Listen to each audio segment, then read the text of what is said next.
This brochure, it's about May Day, and it's called May Day USA, because May Day began here in the United States, in Chicago, in the Haymarket. You know, a lot of you, and myself included, know all the names of the Phillies and the Flyers and the Eagles and the Sixers and their stats, but there's some names we don't know that we should know. And I want to mention them today, so deservedly. These people made great sacrifices in the fight for the 8-hour day, which is really the origins of May Day, or about the struggle for the 8-hour day. The AFL, in 1886, put out a call for a national strike in the fight for the 8-hour day. And on a picket line at McCormick Harvesting Machine Company, 2 pickets were shot to death. Several others wounded by the Chicago police. A rally was called for in the Haymarket in Chicago to protest those killings. At the rally, 180 police stood at the ready to break up the rally. As the rally was breaking up on its own and people were going home, these police charged in formation to break up the rally. Someone threw a bomb. To this day, no one knows who threw that bomb. No one has ever been convicted of throwing that bomb. A policeman was killed. And the ensuing fight, they opened fire on everybody, killing a few people at the rally, and 7 more policemen died later from wounds received there, many believe in their own crossfire. However, they gathered up 8 people who organized the rally and charged them with murder. That was ridiculous, and later it was reduced to a charge of conspiracy, because the theory was that these folks conspired and influenced someone to throw this bomb. They were convicted. 7 of the 8 were sentenced to death, and 1 to life in prison. The name August Spies, Albert Parsons, Adolf Fisher, George Engel, those 4 men were hanged by the neck until dead in this case, which stems from the fight for the 8-hour day.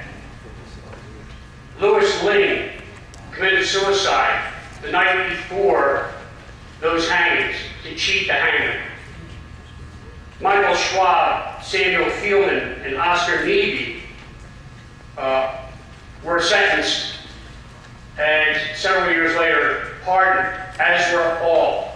All received a pardon from the governor of Illinois because of this fraudulent trial, this kangaroo court that had 4 men hanged and 8 men sentenced horribly.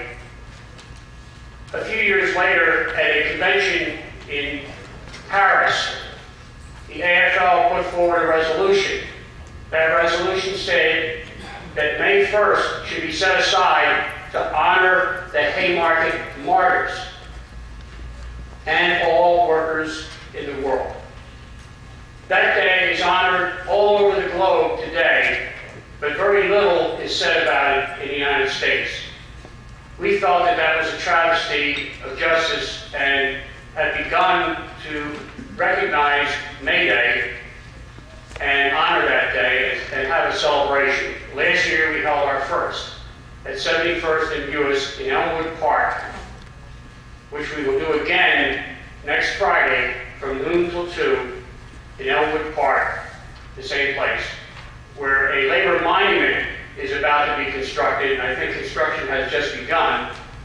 There will be a permanent labor monument there, and we want to go each year on May 1st and recognize that day and join hands in solidarity with our brothers and sisters all over the world who honor American heroes in the fight for the 8-hour day. It's about time we did. It's about time we put back our own history.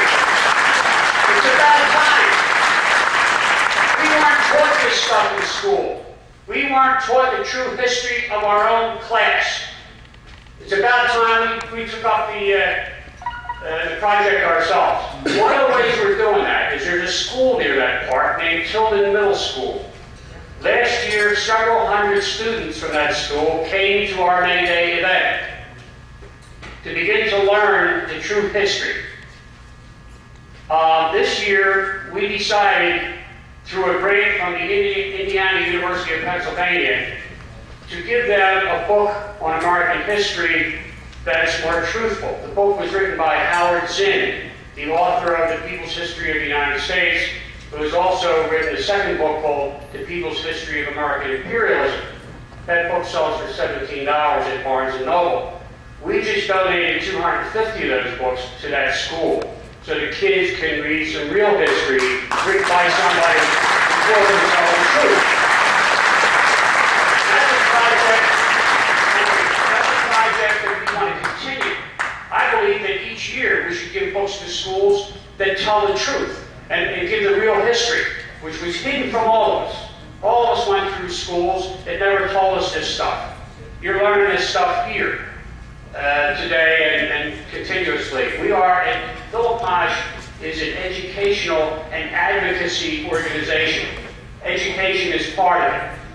Every hour you knock off the workday saves more lives and has less injuries. We should be on a 3-day work week now, about 5 hours a day. We wait for the workday to be able to triple to work for 8 hours a day. Our workday is lengthening. Our workday is lengthening instead of shortening. The longer the workday, the more deaths and more injuries. Anyway, I want to invite all of you on behalf of the Pennsylvania Labor History Society and on behalf of PLHS to join us next Friday between 12 and 2 at 71st and Buist. Join us in celebrating May Day, made in the USA. America is out of 5. Okay? Part of this brochure that I handed out is a resolution. I would urge you to take it back to your organization and get that resolution passed and join us, become a supporter. If you look on the back of the May Day flyer, which is in your packet, there are a list of endorsers, and I'd like you to join that. Help us out. Let's get the truth out. Let's correct this lie that's been told for too many years and reclaim our own history. Thank you.